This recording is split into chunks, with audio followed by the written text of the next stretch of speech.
आज होळी आहे आणि होळीची तयारी सुरू झाली आहे. तर इथे पुरण घालतीये. दरवर्षी मी पुरणाचाच नैवेद्य दाखवते आणि इथे डाळ निवडून घेतली. त्यानंतर मी पाणी गरम करत ठेवलं आणि डाळ स्वच्छ धुवून घेतल्यानंतर यामध्ये सर्व डाळ टाकून घेतली. आपलं पुरण छान शिजण्यासाठी यामध्ये मी थोडंसं तेल घातलं. कलर छान येण्यासाठी यामध्ये थोडीशी हळद घातली.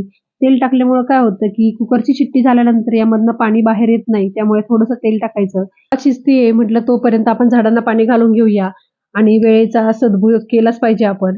तर इथे मी आता झाडांना पाणी घालून घेतेय. उन्हाळा लागलाय त्यामुळे झाडांना रोजच पाणी घालायला लागतं आणि इकडे डाळ पण शिजली आहे आणि डाळीमध्ये मी गूळ आणि थोडीशी साखर टाकून हे वाटून घेतलंय. त्यामध्ये थोडंसं जायफळ घातलंय.